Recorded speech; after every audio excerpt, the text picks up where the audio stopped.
ओम श्री गणेशाय नमः। मित्रों, आज इस वीडियो के माध्यम से हम बात करेंगे आप लोगों से श्री रामचरितमानस अयोध्या कांड से। ये प्रसंग हमने लिया है मित्रों, और कल हम अपने पिछले वीडियो में जनक और सुनैना का संवाद और भरत जी के महत्व के बारे में जानकारी साझा किए थे। अब उसी के आगे की कथा मित्रों इस वीडियो के माध्यम से हम आज साझा करेंगे।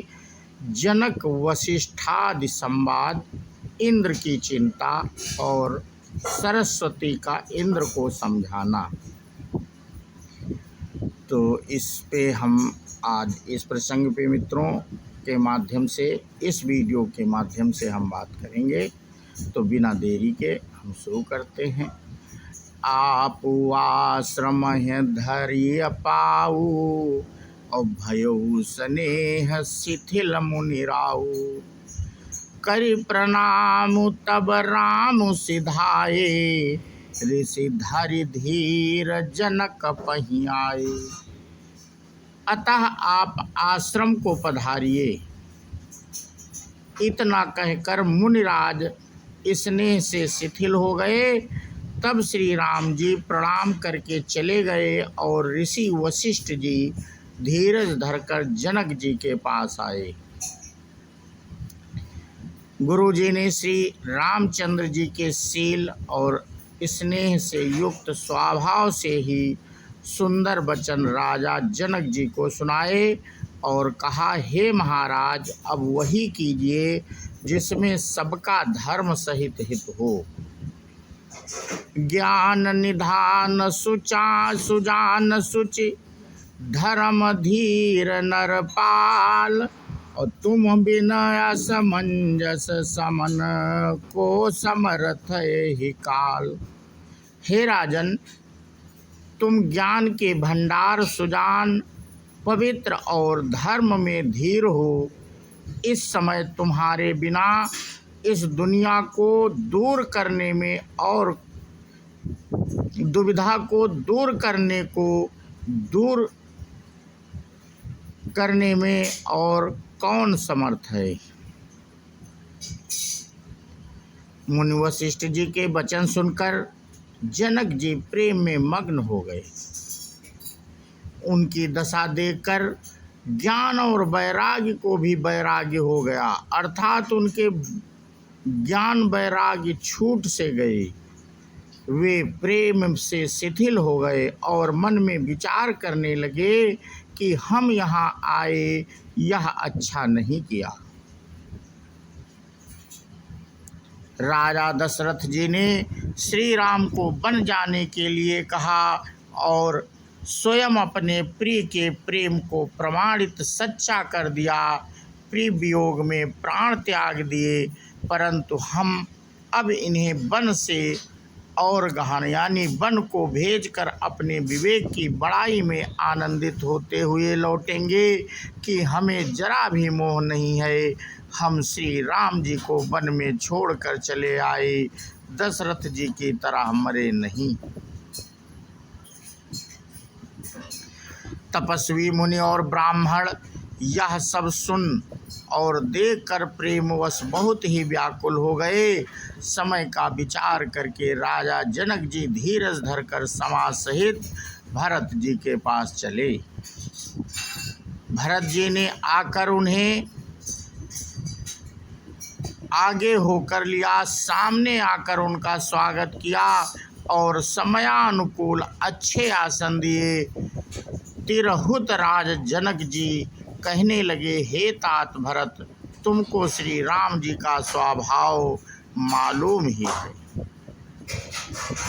राम सत्य व्रत धर्मरत, सब कर शील स्नेह। संकट सहत संकोच, बस कही जो आयस देव। श्री रामचंद्र जी सत्यव्रती और धर्मपरायण हैं, सबका शील और स्नेह रखने वाले हैं, इसलिए वे संकोच वश संकट सह रहे हैं अब तुम जो आज्ञा दो वह उनसे कही जाए। भरत जी यह सुनकर पुलकित शरीर हो नेत्रों में जल भरकर बड़ा भारी धीरज धरकर बोले, हे प्रभु, आप हमारे पिता के समान प्रिय और पूज्य हैं और कुल गुरु श्री वशिष्ठ जी के समान हितैषी तो माता पिता भी नहीं। विश्वामित्र जी आदि मुनियों और मंत्रियों का समाज है और आज के दिन ज्ञान के समुद्र आप भी उपस्थित हैं। हे स्वामी, मुझे अपना बच्चा यानी सेवक और आज्ञा अनुसार चलने वाला समझकर शिक्षा दीजिए। इस समाज और पूर्ण स्थल में आप जैसे ज्ञानी और पूज्य का पूछना, इस बात पर यदि मैं मौन रहता हूँ तो मलिन समझा जाऊँगा और बोलना पागलपन होगा। तथापि मैं छोटे मुँह बड़ी बात कहता हूँ। हे तात, विधाता को प्रतिकूल जानकर क्षमा कीजिएगा। वेद शास्त्र और पुराणों में प्रसिद्ध हैं और जगत जानता है कि सेवा धर्म बड़ा कठिन है।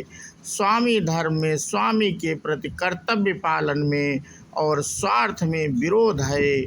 दोनों एक साथ नहीं निभ सकते और अंधा होता है, बैर अंधा होता है और प्रेम को ज्ञान नहीं रहता। मैं स्वार्थवश कहूँगा या प्रेमवश, दोनों ही भूल होने का भय है। राखी राम रुख धर्म व्रत पराधीन मोहि जानि, सबके सम्मत सर्वहित करिय प्रेम पहचानी। अतएव मुझे पराधीन जानकर मुझसे ना पूछकर श्री रामचंद्र जी के रुख रुचि धर्म और सत्य व्रत को रखते हुए जो सबके सम्मत और सबके लिए हितकारी हो, आप सबका प्रेम पहचान कर वही कीजिए। भरत जी के वचन सुनकर और उनका स्वभाव देखकर समाज सहित राजा जनक उनकी सराहना करने लगे। भरत जी के सुगम और अगम सुंदर, कोमल और कठोर हैं।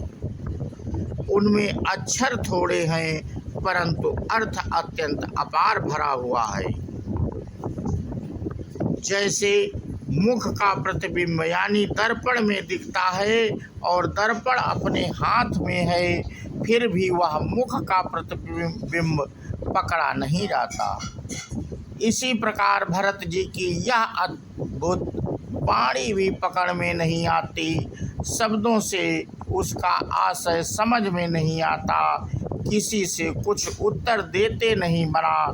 तब राजा जनक जी, भरत जी तथा मुनि वशिष्ठ जी समाज के साथ वहाँ गए जहाँ देवता रूपी कुमुदों को खिलाने वाले, सुख देने वाले चंद्रमा श्री रामचंद्र जी थे। यह समाचार सुनकर सब लोग सोच से व्याकुल हो गए। जैसे नए पहली वर्षा के जल के संयोग से मछलियां व्याकुल होती हैं। देवताओं ने पहले कुल गुरु वशिष्ठ जी की प्रेम हुई दशा देखी, फिर विदेह जी के विशेष स्नेह को देखा और तब श्री राम भक्ति से ओतप्रोत भरत जी को देखा। इन सब को देखकर स्वार्थी देवता घबरा कर हृदय में हार मान गए, निराश हो गए। उन्होंने तब किसी को श्री राम प्रेम में सराबोर देखा। इससे देवता इतने सोच के बस हो गए कि जिसका कोई हिसाब नहीं। राम स्नेह सकोच बस कह सक ससोच सुरराज, और चहि प्रपंच ही पंच मिले नाही तभयउ अकाज। देवराज इंद्र सोच में भरकर कहने लगे कि श्री रामचंद्र जी तो स्नेह और संकोच के बस में हैं, इसलिए सब लोग मिलकर कुछ प्रपंच माया रचो, नहीं तो काम बिगड़ जाए ही समझो। देवताओं ने सरस्वती का स्मरण कर उनकी सराहना स्तुति की और कहा, हे देवी, देवता आपके शरणागत हैं, उनकी रक्षा कीजिए। अपनी माया रचकर भरत जी की बुद्धि को फेर दीजिए और छल की छाया कर देवताओं के कुल का पालन रक्षा कीजिए। देवताओं की विनती सुनकर और देवताओं को स्वार्थ के बस होने से मूर्ख जानकर बुद्धिमती सरस्वती जी बोली, मुझसे कह रहे हो कि भरत जी की मत पलट दो, 1000 नेत्रों से भी तुमको सुमेरु नहीं सूझ पड़ता। ब्रह्मा, विष्णु और महेश की माया बड़ी प्रबल है, किंतु वह भी भरत जी की बुद्धि की ओर ताक नहीं सकती। उस बुद्धि को तुम मुझसे कह रहे हो कि भोली कर दो, भुलावे में डाल दो। अरे चांदनी कहीं प्रचंड किरण वाले सूर्य को चुरा सकती है।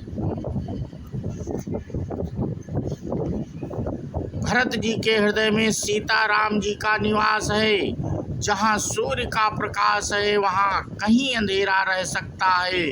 ऐसा कहकर सरस्वती जी ब्रह्मलोक को चली गईं। देवता ऐसे व्याकुल हुए जैसे रात्रि में चकवा व्याकुल होता है। सुर स्वार्थी मलिन मन कीन कुमंत्र कुठाटु, रच प्रपंच माया प्रबल भय भ्रम आरती उचाटु। मलिन मन वाले स्वार्थी देवताओं ने बुरी सलाह करके बुरा ठाठ यानी षड्यंत्र रचा, प्रबल माया जाल रचकर भय भ्रम अप्रीति और उच्चाटन फैला दिया। कुचाल करके देवराज इंद्र सोचने लगे कि काम का बनना बिगड़ना सब भरत जी के हाथ है। इधर राजा जनक जी मुनि वशिष्ठ आदि के साथ श्री रघुनाथ जी के पास गए। सूर्य कुल के दीपक श्री रामचंद्र जी ने सबका सम्मान किया। तब रघुकुल के पुरोहित वशिष्ठ जी समय समाज और धर्म के अविरोधी अर्थात अनुकूल वचन बोले। उन्होंने पहले जनक जी और भरत जी का संवाद सुनाया, फिर भरत जी की कही हुई सुंदर बातें कह सुनाई।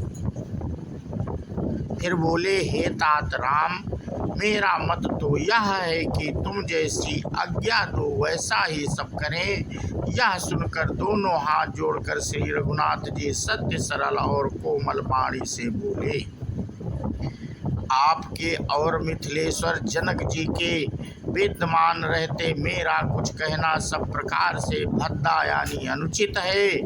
आपकी और महाराज की जो आज्ञा होगी मैं आपकी शपथ करके कहता हूँ वह सत्य ही सबको सिरोधार्य होगी। तो मित्रों, आज इस वीडियो के माध्यम से हम बात कर रहे थे वशिष्ठ जी और जनक जी के संवाद के बारे में, और इसके आगे की कथा मित्रों हम अपने अगले वीडियो में आप लोगों से साझा करेंगे। आज का प्रसंग हम यहीं पे समाप्त करते हैं। बोलो श्यावर रामचंद्र की जय हो, हनुमान जी की जय हो। जय हिंद, जय भारत, वंदे मातरम।